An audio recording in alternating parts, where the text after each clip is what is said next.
Welcome. Looks like we have a quorum, so I'd like to call to order our meeting, April 20th, 2023. First thing we can do is take a look at the agenda we have. Does anybody have anything they'd like to add or note in the agenda that currently stands?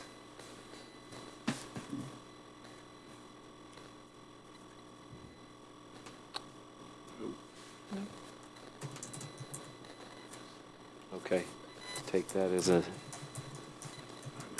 looks good.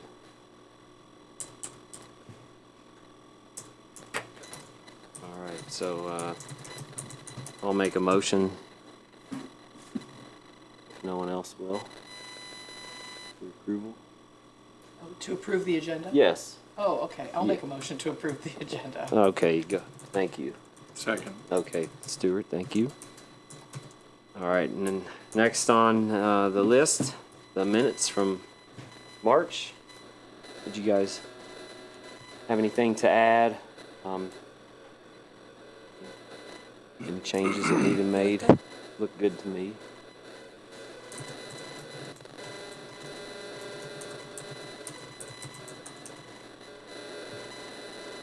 Let the record show that the minutes reflected what happened on the meeting. That was March 16th. I'll make a motion. All right. Second. Okay, thank you. Okay, well, moving right along. We have a pretty full slate today. And first thing on the new business, we have on there adaptive sports and recreation catalog. I've heard it as just a different arrangement of the name of the words, so recreation, adaptive sports. And basically, the reason that I thought it would be a good thing to do is to catalog or just take an inventory of what options that we have that would fall under that category. It was brought to my attention really recently, actually, that there was a bowling option that had been taken away because roller bowl closed due to COVID. And so that was something that was, sounds like it was very popular, and they were actually did quite well and excelled at the state level. And it just got me to thinking, like, I didn't even realize I enjoy bowling, but obviously I have not been bowling for a while because I don't even know what options we have close by. But for the city's purpose, I feel like maybe what we can do is spend, from between now and the next meeting and try to come up with a list of what we have or what we could have. Whether you have personal or know anybody, or maybe you don't, but ask people in your neighborhood. Whatever it may be, I just happen to run into someone at the ball fields, and I feel like that's kind of the essence of what we're trying to do on this board, is to bring to light things that people in the community are concerned about, or notice that are now lacking that maybe weren't. So I think that's a great idea too, and not just for maybe like sport options offered, but for like the movies in the park, are they closed captioned? I've never been. Right. Or if we're having some kind of, if the music performance, are we having like an ASL interpreter perform next to that? Is there a space available for, speaking from some experience, if someone needs a quiet space, if they get overwhelmed sensory-wise from being outside, from participating in like the music event, is there a space available like inside or nearby where you can decompress in a quiet space? So I think it's a great idea, both on the rec side and the arts park side of things. Yeah. What is available and what can we do better? I think that's an excellent point. So I think we should include things like that as well. Great. Okay, that's a relatively new thing, just kind of was on my mind recently, and so I wanted to get that on there and have that be something that we can become more aware and hopefully make improvements. I think it's a great point, and just to talk about a little bit in my role at the university in our department. Obviously, we've got sport coaching and recreation as a merged recreation and sport pedagogy. There's a course that we run as faculty in our department called Rec 2750, which is inclusive recreation. And the course description says the course will introduce students to the concepts, methods, and settings for developing inclusive recreation services for diverse populations, and adaptive recreation and sport is part of that. These concepts and methods can be applied to individuals and groups that may need adaptations for inclusive recreation services. Students will gain knowledge in universal access, design, and inclusion in community settings. So maybe we have an opportunity where we can utilise some of the expertise that the faculty member and then the students are learning in there, and try to maybe collate some information from them and highlight, is there some sort of projects that we can start with to give us a bit of an idea of how to create a catalogue or try to create something that would be good to be used in the community, and then from the university setting we can do something from an experiential learning point. So I think that's a really good point that we can maybe tie in with something that I'm trying to do in our department. That sounds excellent. And we could even invite those students to one of our meetings or something, and they could maybe, or we could do an ad hoc meeting and we could gain some information about what they think should be in a community setting, as well as general population, and bring something together and try and create something maybe. Okay. Awesome. This is great. This is exciting to me. I think everything that we're saying really seems positive. For sure. Okay, good. Anybody else have any thoughts on that? Okay, let's make a plan then before we move on. I think we have a great start.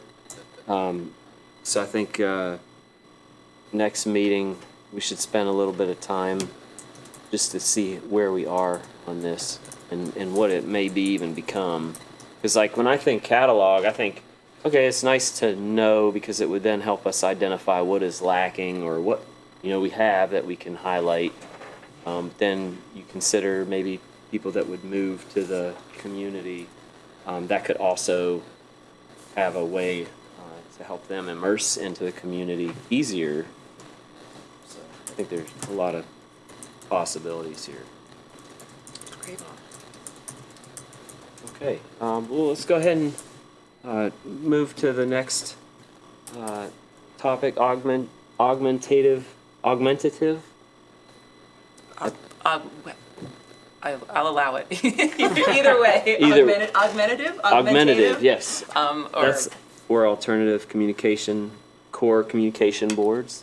Yeah, and I think this is a great kind of to piggyback off of what you brought up about cataloging what we offer, because this is kind of a passive program sort of thing, that a way to make playgrounds more accessible to folks who have what is often an invisible disability, which is some kind of speech or language barrier that prevents them from communicating. So I brought some stuff to show you all because I think it's really cool. My son is autistic and non-speaking, and so one of the things that we're always looking for ways to make things more inclusive for him, and one of the modalities that's used at where he takes speech language therapy sort of sessions is what's called a lamp. So we call it his talker, and it's a screen with buttons you push, and there's a lot. It's a complicated kind of piece of equipment here, but for example, you can touch color and it pulls up a list of the colors and it helps. And so for my son who sometimes just can't get the word out, this is a way that he knows he's learning where to find these different buttons and how to navigate through these. So if you want to pass it around, play with it, it will, and then it speaks back to you. It also encourages, right, it doesn't necessarily just speak for him, but it encourages him to model the speech. So after you kind of touch the device and create a little sentence, you hit the button and it speaks kind of for him, and it helps him model the language there. And you might imagine, as you can see as it goes down, it's an iPad, it's an app There are some dedicated devices. It's an app on an iPad, and it's a pricey piece of equipment. But for a lot of students, a lot of folks who are either pre-verbal, nonverbal, whether it's because they're neurodivergent or because of some kind of trauma that's prevented them from speaking, it goes with them everywhere, and because of that, it's prone to damage. That's our second one, and the screen crack and thing like that. And if you are at a playground, it's tough. Some of the students out at speech language with us, they wear them on a strap around their shoulder kind of all the time. It's kind of like having a very expensive purse with you wherever you go, or the guardian or caregiver has to be holding on to it. And it's tough to be at a playground when you only have one hand to do. So long story short, I have my other visual aid for you all today. This is fun. I'm in full teacher mode. So on a vacation, we took the kids to a playground to burn off some steam, and they had these out next to. They had. Oh, There you go. No, so there there we we got it now. It's terrible. So this is a 3x5 kind of piece of poster board here, and at this particular playground, they had these mounted on. Just ballards, in between. They were posted behind plexiglass. I think the playground was mostly like a wood natural scape, so they were just on like 4x4s, planted in the ground. And it was a really kind of fun moment to see a playground that had taken into consideration autistic students, students whose like English might not be their first language, for whatever reason, pre-verbal kids, younger little kids. This is a pretty complicated board right here. This is the one that they use at school, but they make more streamlined versions of this for playgrounds and school playgrounds, city playgrounds, things like that. And it's just, I think, a nice way to gesture toward, like Daniel said, inclusion of a lot of different folks who are utilizing these rec spaces. And it's also a pretty, I've done a little bit of preliminary research. I've been talking to some of the folks at the public library to get one perhaps installed in their like play space behind the library as well. It's also a relatively kind of affordable update to outdoor or indoor rec spaces. The company who makes the lamp device and the posters, they offer a free download of a PDF of these posters. It's just then on the body that's providing these to get, printing services, getting it actually installed. But there's no there's no licensing fee, there's no IP fees or anything for this. The company just gives sort of blanket permission to cities, libraries, schools to put these up. So that seems like an easy, doable yes. addition we could suggest that Right. could be done quickly Yeah, and well. the construction footprint is really small. I mean, it's the same as, say, getting like a story walk put in. It's it's 2 posts, getting it printed and getting it installed.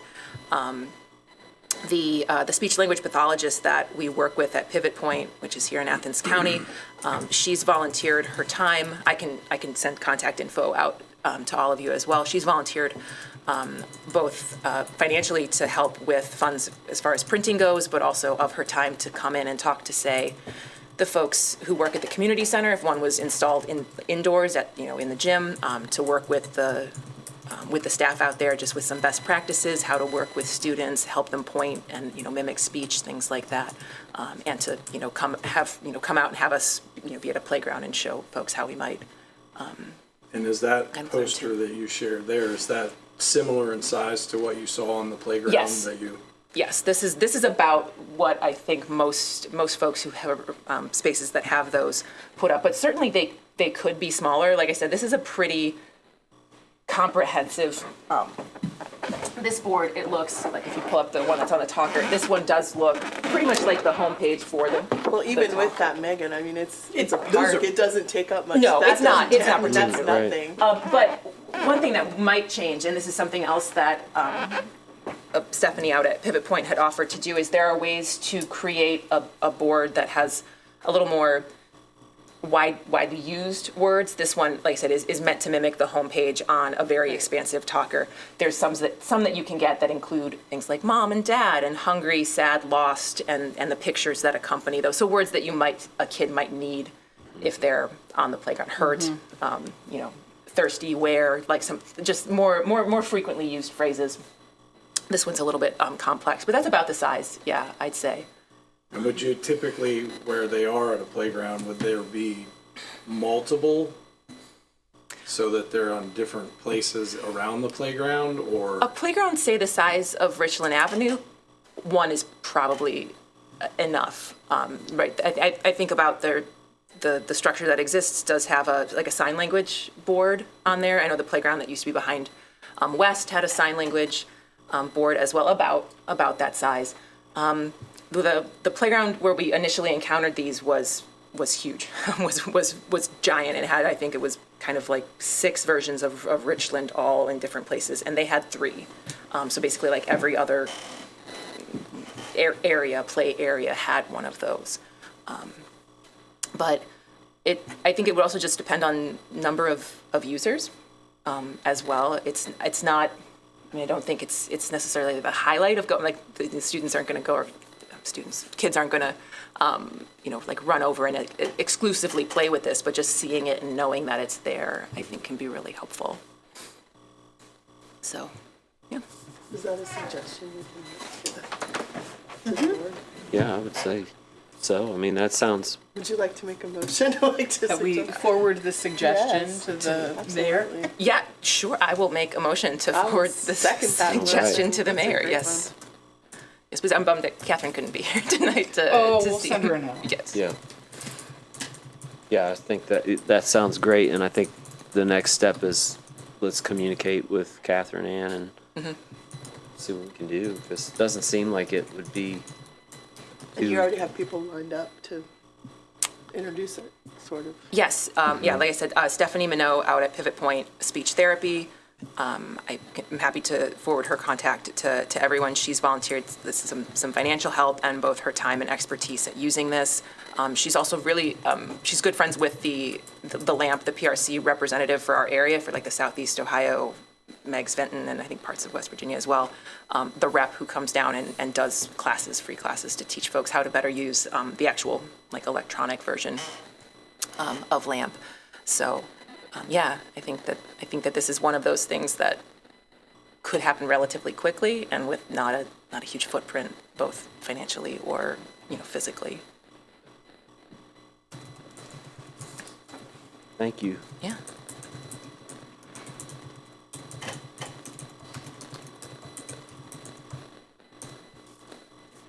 Well, yeah, let's keep working on the new business, and then we have plenty of old business to kind of shift to. Ash and I had a brief meeting, and we've worked on the bylaws. And have you guys all had a chance to take a look at them? It's pretty straightforward. The thing that let me pull it up. The thing that was a little different for what we traditionally had was, for example, the terms and how all the information was grouped. So it's just a little been reorganized a little bit.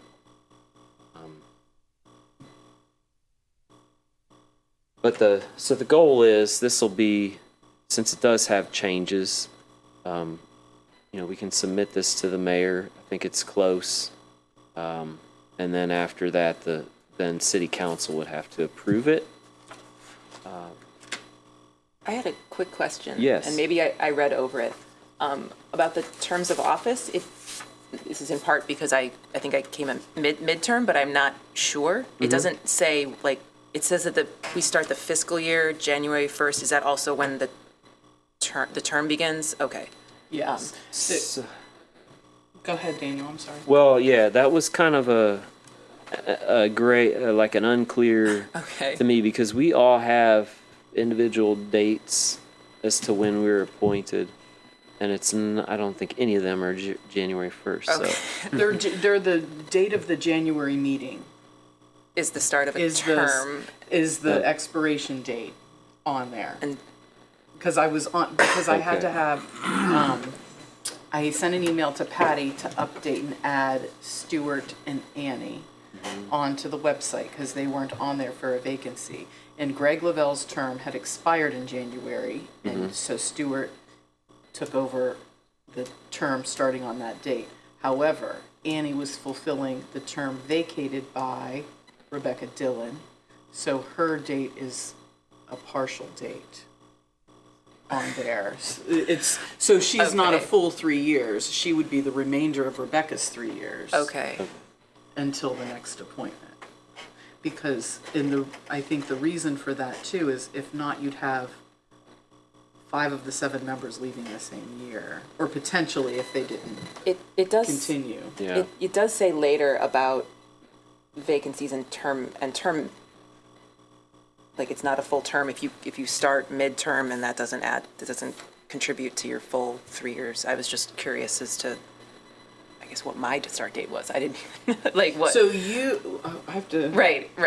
If that's yours something that expires needs- in 2026. Okay. I If that's saw something that if that's today. something that needs clarified in the bylaws about when a term starts, or if that's just my misunderstanding of things. No, I think it's because, so if you're any time after the beginning of the fiscal year, you serve until the end of that term. Okay. So you might be a month short or a year short. And then you could be appointed for a full term after that. Okay. And there's no term limits, right? There's some people who've been on the board. No, there are. Two Two consecutive Well, 3. yes, two consecutive 3 years, and then if you would like, you can sit out and even still participate as a non-voting member and potentially work back into the. So the way Board. that's written, because Annie Annie is filling a vacant term, she could technically Have 2 more in 8 addition. years to instead of, have 2 full terms in addition. Right.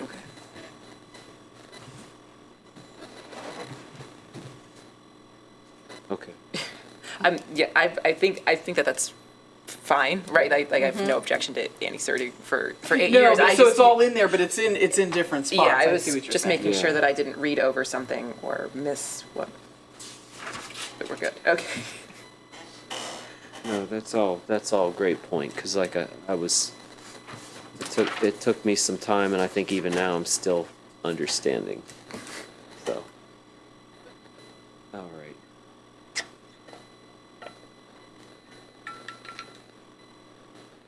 Well, if you guys have anything to suggest at a later time, that's fine as well, because I will plan on reviewing this again, and then I'll pass it to the mayor's office. But feel free if if you have any questions about it. That's great. The more input, the better.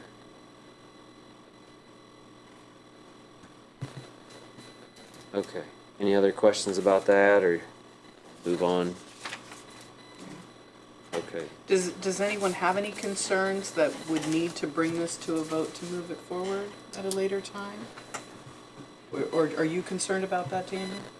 Or do you just want to proofread it one more time? I kind of feel like, Let us proofread it again? yeah, I kind of feel like maybe we need a little more time just to, take an hour to look at it. It's not the most exciting stuff, but, it would be good to get this in. It's better than to be hanging around your neck like an albatross. So, not that it is. I think this is great, because this will help us all be in line and easier for somebody to understand the differences between all the committees and boards. Do you think we need to implement, and going back to kind of the term of office begins on January 1, do you think, like the issue that we've had as a board is that there's been a lot of change and movement, right? So if someone resigns mid-term or midway through the year, and then you don't want to essentially have a few resignations, and then if you're held to this, that you've got to do elections by December to put people in for January 1, and then not be able to fulfill members onto the board, if that makes sense. Oh, yeah, you should But I thought that was addressed, wait, in the vacancy section. Didn't it say that you could fill it with a recommendation to the mayor?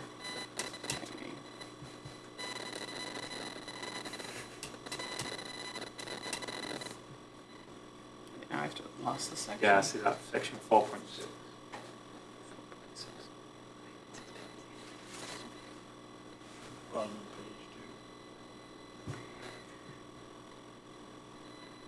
As long as that's covered, because we had a few last year, right, where we had a lot of change. Yeah. And so that 4.6, section 1 there means that should someone resign mid or be removed, it doesn't have to go to a vote, then the mayor can just appoint someone to fill those spaces, so we don't have to wait for votes or, is that correct? I'm reading that right? That's, So we don't have to have a vote. We don't have to have a nomination process. A nomination or a vote, so if that happens midterm, then the mayor just appoints. Right. Okay. I guess, just more contingent on when the city council meeting is. Right. Because that would be when they would. Oh, and with council approval, okay.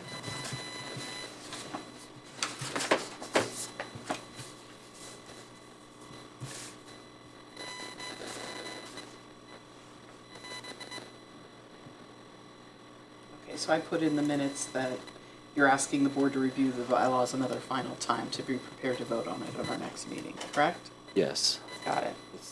Let's plan on that. Also note. Yes.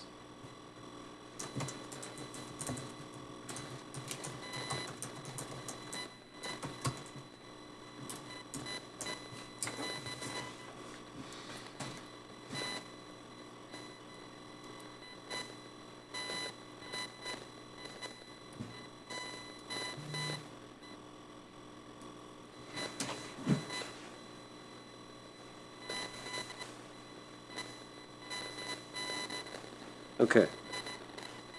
We're all set. Let's move to the master plan ad hoc committee. Andrea, would you like to? Yeah, and I'll let Megan can jump in, or you can too. So we had an initial meeting with Catherine Ann, kind of to go over the logistics of what she saw, how she saw the role of the master plan committee, how that extended to the rec advisory board, and how the communication and planning and support would flow. It was a great meeting. We talked about really, because it's been so long, the need to be able to inform our communities in advance, highlight and launch that this is going to happen, and ways that we could do that with some of the concerts in the park and movies in the park and other public events that are happening, to kind of announce this to the community so that they're aware. Some more, segmented neighborhood type meetings would happen, different areas of interest meetings would happen to kind of gather information. And that those types of things may be facilitated by members of the board, so that we're talking with communities that we're comfortable with, and have a staff person or herself there to answer questions, but really so it's not a, why don't you do this, so people can have a freer conversation about what their concerns, needs, and some of those opportunities are. She also made it a point to make sure that we're including a little bit of education about the levy and when it expires. And, there's money that already has been included in the levy that is being spent right now until, is it 2036? Was that the expiring date? I have it. I believe That so. sounds right. 2036. So having a master plan now is part of the using those funds and spending those funds that we have already been voted on and approved. And those types of things. So she sent the initial toolkit so we can start developing and working on, as a group, some surveys and ways we want to reach the community. So those communications the master plan committee will meet, we may send then in an email, kind of feedback tasks to add into those things. So some of the things you were mentioning, Anne, about surveys, and Stuart mentioned that, making sure we're encompassing all those age groups and not overlooking things so that we really get a good information back. So that, what else did we discuss? That was the gist of it. And we're still gathering the tools from the last master plan, like what their timeline looked like, what their meeting schedule looked Right. like, how much, what the budget was, how many meetings they had, so we could build upon that. Yeah, So I she think did pull that. that all sounds correct. That what we talked about. And I think the focus really was how do we let people know that this is happening before it has happened, and then it's complaints, right? Like letting people know that their input is desired, like right now this is happening. And we talked about a due date too, right? I think Danielle, did you say like January 1, Yeah, 2024? We want That's the right. master plan to be. I think, yeah, that's kind of the exciting thing is, Andrew, you mentioned the previous master plan was 2014. 2014. So if we shoot for 2024, then that's 10 years. It's about time Yeah. for a new one. And I would say, but also that would just be a good, of course, not set in stone, but it's nice to have something a goal. And did she send the old master plan to the whole group? Did that come to the whole group? I believe, yes. I'm gonna send that to the whole group so you can, there's some things in there that are still outstanding, that are good ideas that may need to be revisited, but included maybe in some of our discussions. What was the one thing she said that came up? We were talking about outdoor chess. Oh, right, the outdoor Oh, chess. that would be yeah. a great idea. The She's outdoor like, chess it was in boards. our last Yeah. master plan. So. And Daniel, what you brought up earlier as far as like an accessibility survey inventory, is that something that would be like a line item in the master plan, right? Both to assess what we have and maybe some specific goals, like say adaptive communication boards in 4 out of the 6, right? Something like that, or ASL interpreter, something like a more concrete kind of goal. Yeah. In That the would master tie in perfectly to get a jump on what what those things could be. Yeah. Yeah, I think that would be great. And so does the master plan include everything from like building projects, programs, all these different types of ideas? For the recreation portion, yes. Okay. So part of the kind of toolkit we're assembling that for our discussion is the current inventory of all of that. So what the city assets are that they own, that we use, looking at what was addressed last time, what's been added to that, and then all kinds of stuff. But yes, Okay. so mushy, muddy water in Highland Park. And you said the last one was done in 2013? 14. 14? Yep. Okay. 2014. And I will And you're email gonna that. Okay, thank you. I'm going to write that down. Andrea will email so I remember.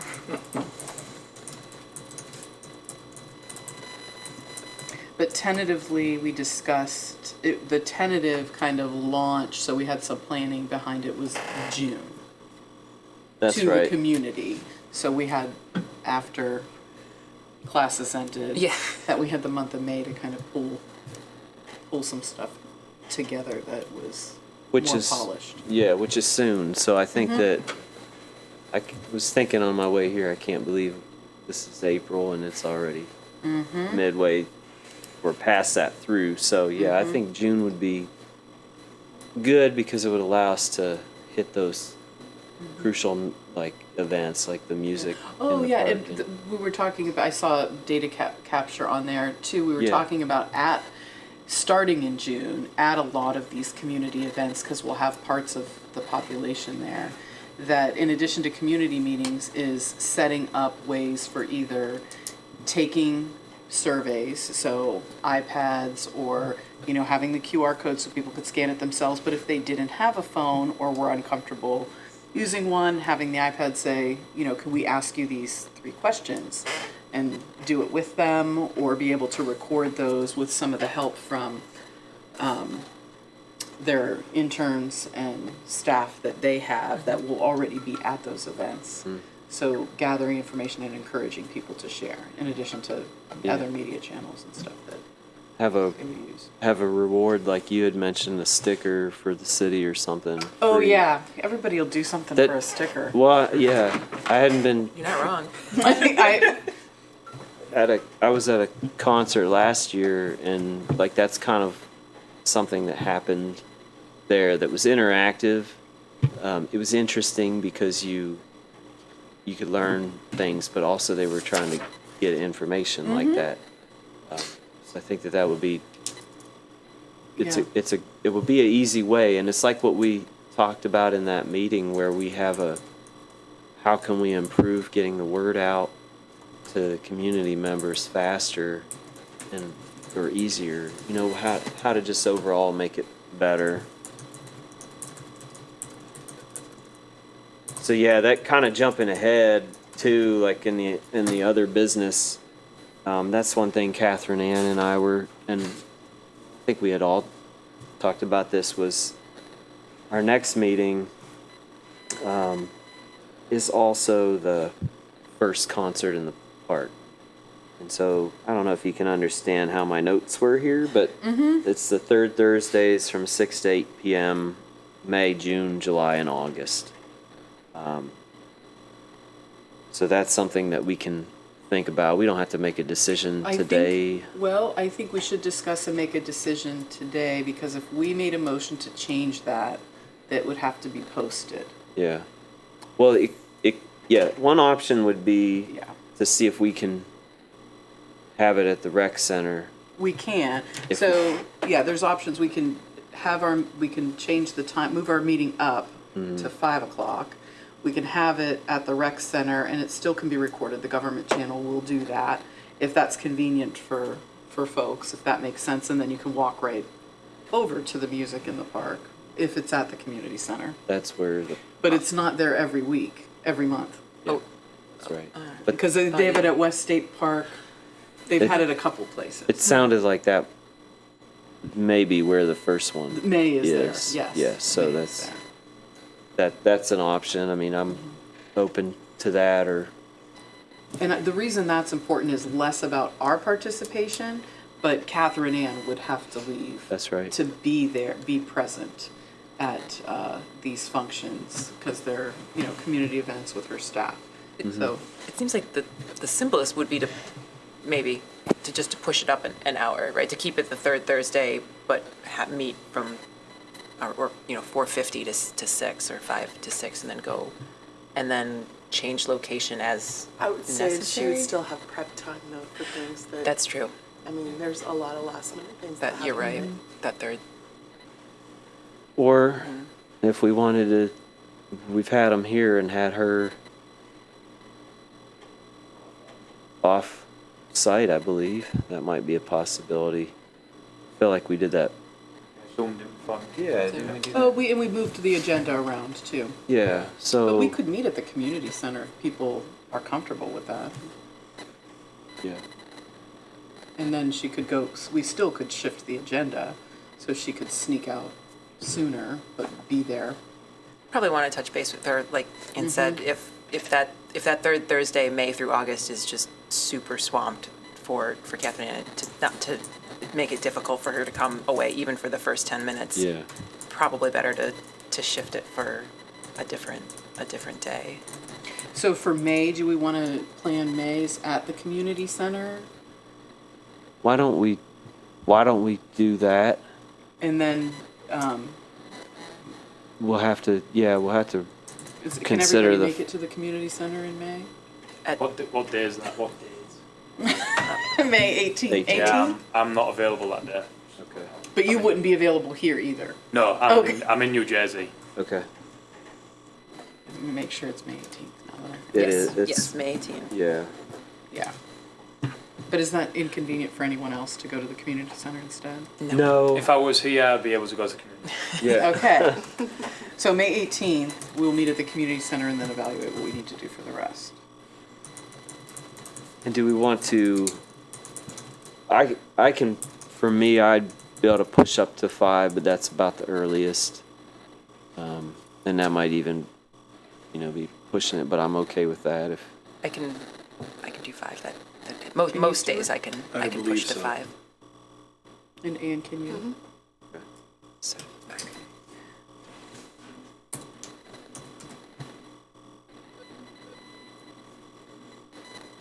And I will send a note to the government channel about that, so they can still record our meeting. Okay. All right, we got off track, but we. Save, no, it's too late. Oh, so the staff report, no, that's okay, so we just moved that to the announcements. Okay, so you're gonna give Catherine Ann's staff report? Yeah, so I'm pulling it up right now. Let's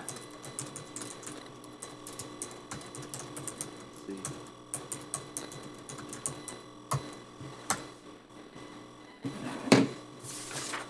Okay. I'll do some highlights that we talked about, but also you guys, you all have in front of you what we're, so we have master planning. That's what we had just talked about with the ad hoc committee.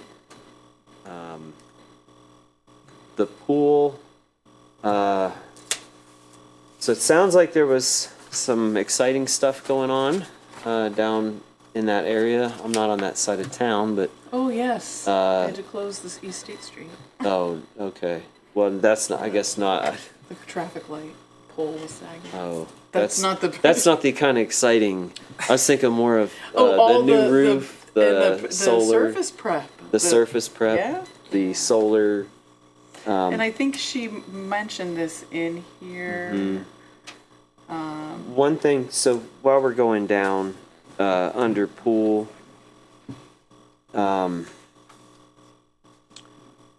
Just a couple things to note. The plastic 2023 will have aluminum cans and aluminum bottled water, so that'll be different. It's always good trying to reduce our plastics. The paint in the repainting, they're still waiting on the weather. It hasn't been cooperative, and that there hasn't been a long enough string of warm enough nights. So hopefully that will be something that they can tackle soon. But that's one of those things. It's they're on it as best as they can, and it's more about the weather, and you can't really do anything. So anyway, yeah, that was one of the highlights. I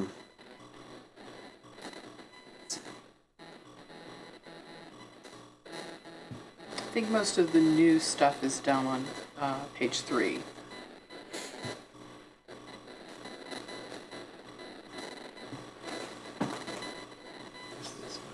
Okay, West State Street.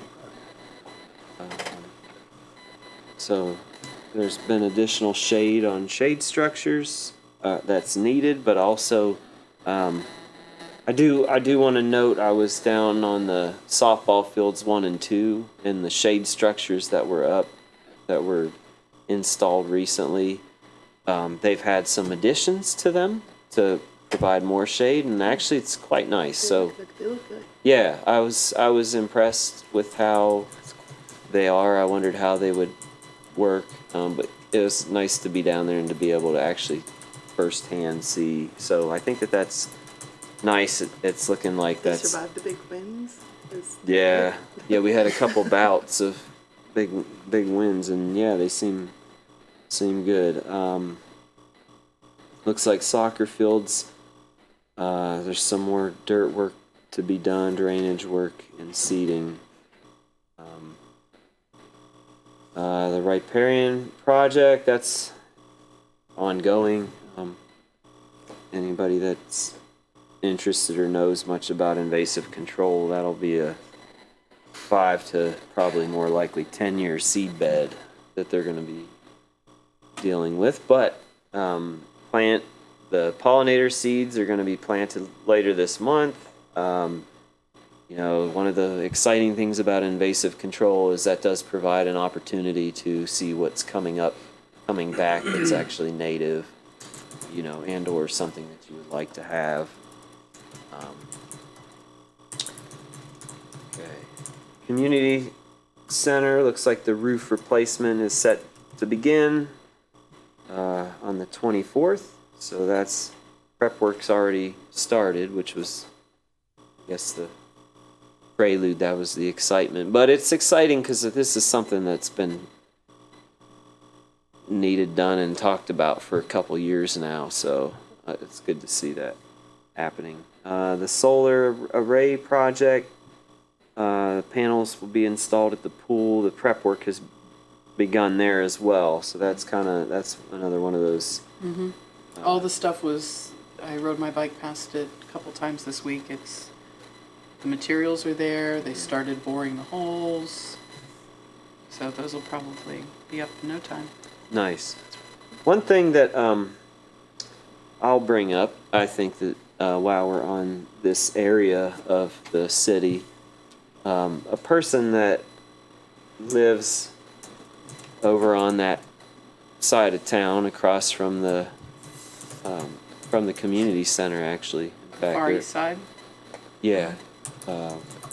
They noted in the riparian project where the grubbing happened, there was elderberry, there was black raspberry, there were other plants that they used to like to go down and forage in the warmer months. And when it got grubbed, everything was removed. So sadly, you know, with things like elderberry, you can take cuttings and easily start new plants. So that was kind of something we missed. But, you know, we could still see what regenerates.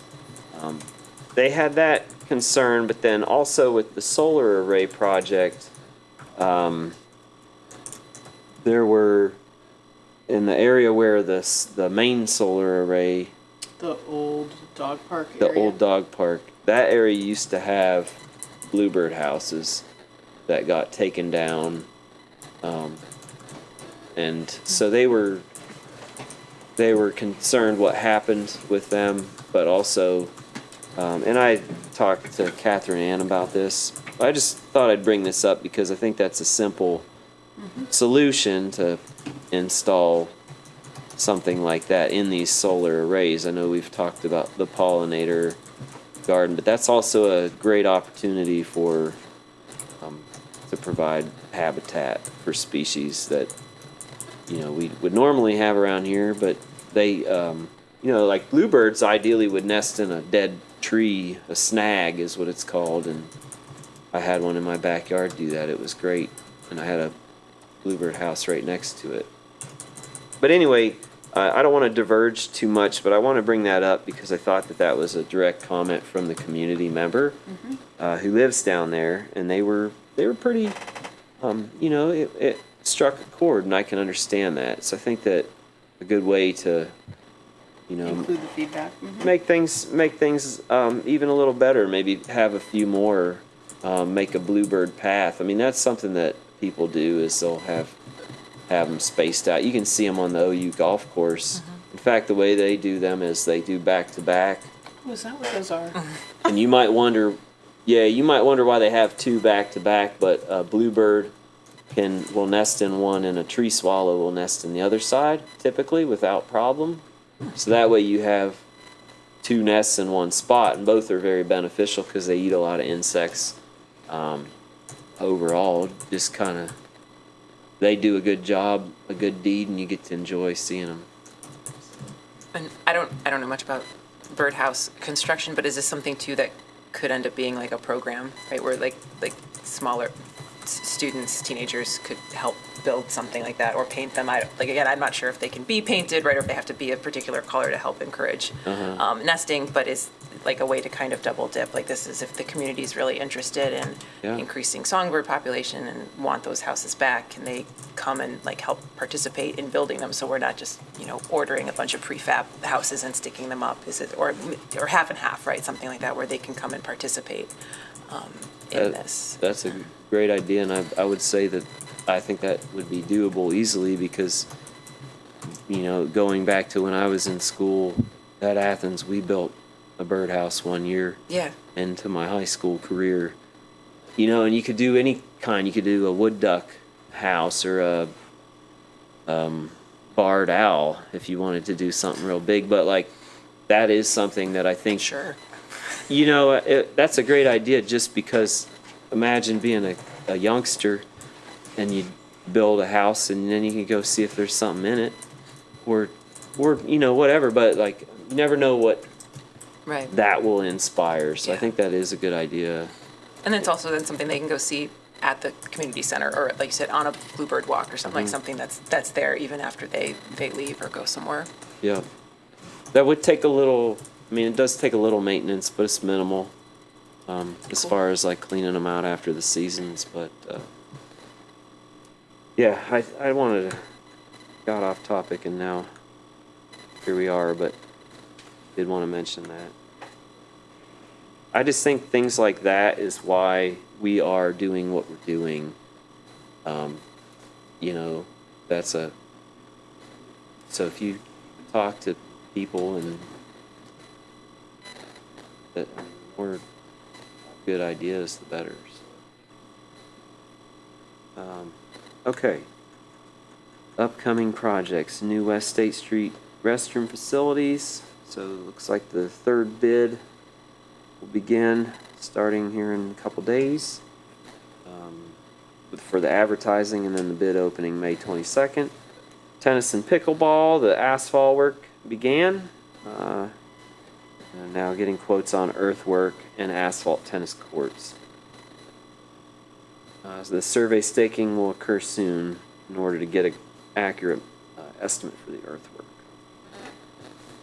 What do we do with the old tennis courts in bold? So that's something that Yeah, it was mentioned last month for us to think about. Yeah. Alco Canoe put in services agreement for engineering and surveying, so I'm not real sure. Does anybody have any knowledge on that? No, these were, Catherine Ann gave these updates last month, too. These Yeah, were- I vaguely remember, but that was not something that we really covered in detail.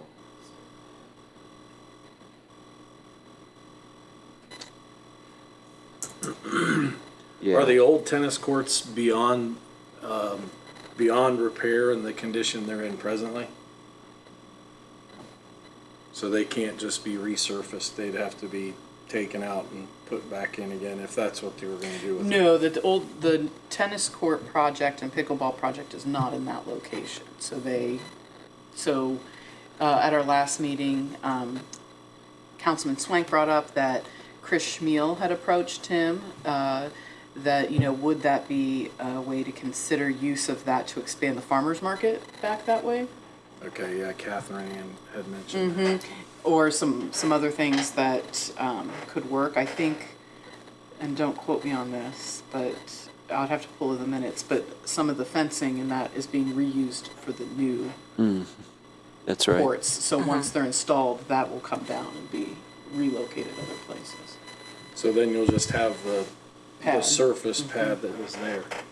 Which actually for the market seems like that would be a good use for it with minimal change, Right. really. So that's kind of. So and I think he was too talking about like ways for people to stay. So if they get food or want to have lunch, like to stay down in the area, sit at a picnic table, something. Or like play that. chess in the chess park. Or the chess. I'll write that. I don't even play chess, but I just like that idea.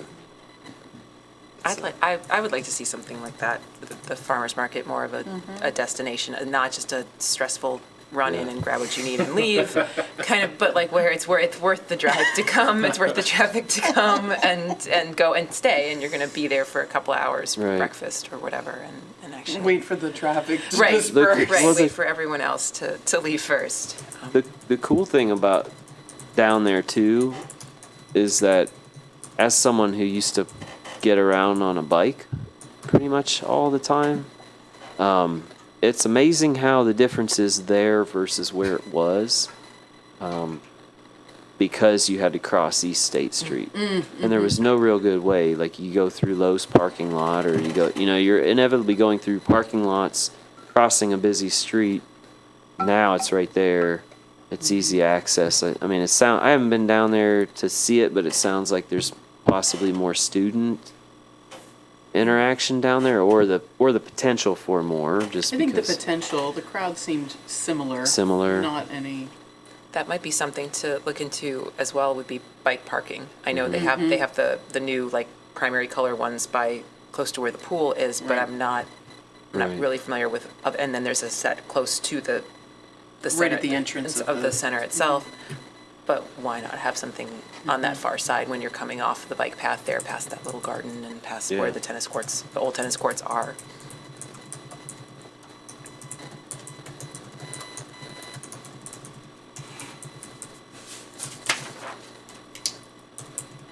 Put that in the notes. Thank you.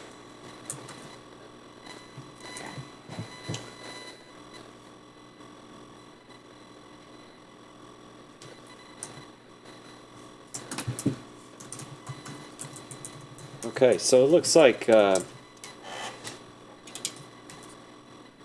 really what we have left is just an update on Camp Rotan and Sells Park repairs, the trails, and Sells Park met with community member retired from the U.S. Forest Service this past Friday and discussed options for trail work and repair, and that's what had mentioned last month. I think it sells. Right, Down because in there the- were some rogue trails that needed to be put back Yes. and some other things. Yep. Yeah. So that's.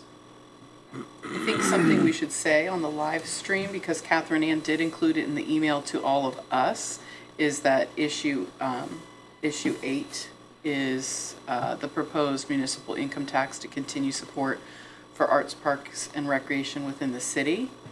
And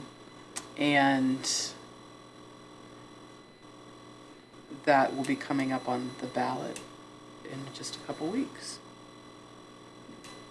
I've got a bit of an update as well, in terms of programming and youth sport. So, two things. First off, Catherine Ann met with myself and a couple of other faculty in our department, and we're trying to create a potential programming for youth sport, multi-sport or specific sports, and be able to utilise student coaches to go in with recreation majors also to create recreation programming, and link that partnership with the recreation centre to be able to kind of facilitate youth sport and youth programming in that environment, which is something that we're going to look for next academic year. So that should be hopefully something that we can maybe implement and create more programming for the community, and get more kids in sports, multi-sports, different sports, based on the type of coaches that we have. Because the issue that we have is, like with the youth soccer program, there's a need for coaches, and often, obviously on our doorstep here we have the Ohio University, so we have potential students that could do that and get paid or voluntary work, which is awesome. But also we understand there's a huge need for parent volunteers in these youth programs. So that leads me to the second point, what myself and another faculty member are doing. We are in the process of applying for a grant, and I think I mentioned this maybe last month. That grant is potentially up to $2,500. And when speaking with Catherine Ann, we kind of highlighted what could we do with that money. And one of the things that I would like to do to help parent volunteers in order to create better experience potentially for these youth programs is create some coaching education videos for parent volunteer coaches to showcase like do's and don'ts and maybe best practices and to give the kids the best experience if you've never coached before and you're just doing it because your son or daughter's involved.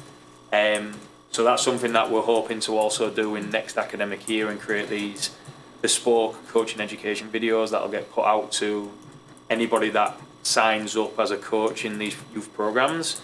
And then we can do some research off the back of that. But the hope is that we try to create a better youth programming environment for one, the kids that participate, which is the most important thing.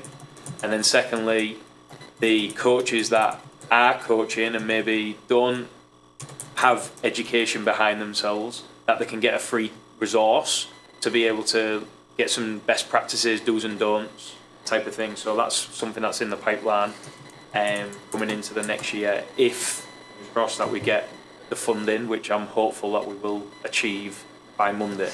And, oh, okay, so next academic year is this fall? Yes, Right? Okay. yeah, correct. That's exciting. So yeah, we had a good meeting with Catherine Ann and highlighted that we want to try and help the local community and I look on this and it's kind of sad to see that there's only one youth sport programme that's running right now, which is youth soccer, when you think baseball, softball, which we mentioned a few months ago with the mayor here, there's opportunity potentially to get other youth sport programmes and I'm sure there's a need for it in the local community. And we've talked about maybe as a stepping stone, so we have like an introductory kind of like from 6 to 10 year olds come in and try different sports that will then set them up for these more kind of like recreation club teams or recreation sport organisations to help them bridge the gap and give them that introductory experience to say, hey, I want to play baseball, I want to play softball, I want to play flag football or soccer, and give them the opportunity with hopefully an amazing experience to move into future sporting programmes ran around the city. I would absolutely love to see more like week-long clinics where the time and financial investment is not joining an entire season only to find out that it's not a good fit for. So the small micro clinics would be so amazing. The 3, even if it's not a whole week, right? Like just a 4-week every Monday or that that's kind one of thing that we talked about. Maybe that it would be each week the kids would come in and maybe experience a different sport per session, or we can have like a station type thing where they go and spend 10-15 minutes at each sporting station. The logistics are there for us to fathom out, but I think that's a really good introductory kind of program for kids that might never have played sport before, want to get a good experience before deciding that I'm actually good at softball and I'd like to go to, or I'm really good at flag football and I want to go to the next thing. And hopefully my aim is that the rec centre, with our help and with parent volunteer help, that we've got opportunities to have like introductory sessions and then these more intermediate programmes to have like stepping stones as you go through in the youth level from kind of like 6 to 12, 13 years old.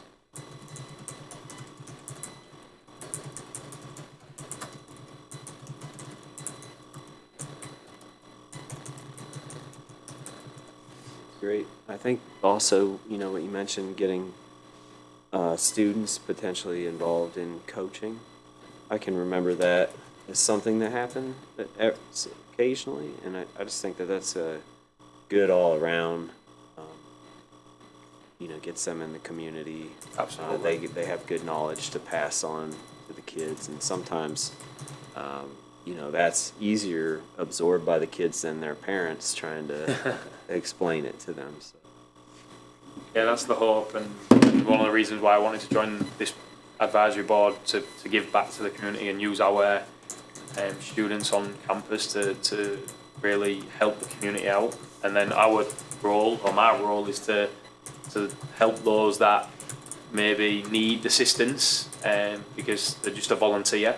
And I think it's an important part of youth sport programming in the community and recreation settings that we try to make the best experience possible for kids. And unfortunately, we've got uneducated coaches around the country that are coaching youth sport and doing it oh, that's how I was coached 20, 30 years ago, and society's changed, as we all can see. So utilising that kind of education structure and showcasing these are some of the best practices for kids to get high motivation, high enjoyment, as opposed to, and the typical thing that I utilise is basketball and layup lines, and you get one rep per 5 minutes, you know. So trying things where we can get some best practice out there, which gives more experience for the kids to enjoy that, which will get them more invested in more sport and want to be physically active, and then hopefully they can start progressing through the programming that we can hopefully help Catherine Ann with. Awesome. Well, thank you for that work. All right. Well, I'd say we did pretty well. Anybody have anything to add or anything we missed before we conclude?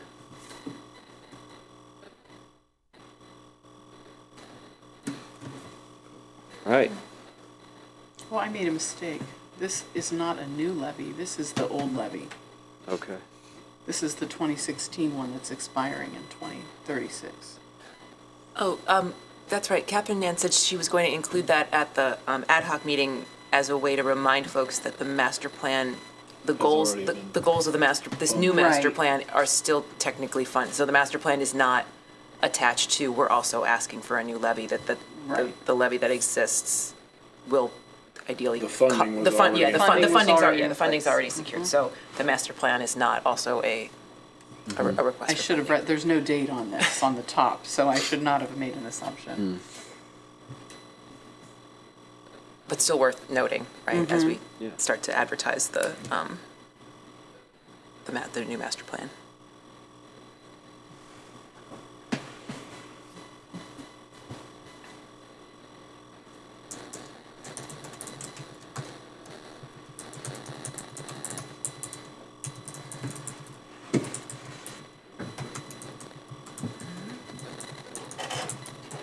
Say it's time if anybody wants to motion for adjournment. So moved. I'll motion for adjournment. You're seconding You're it? seconding. Sarah seconding. All right then. Nice job, everybody. 6:41.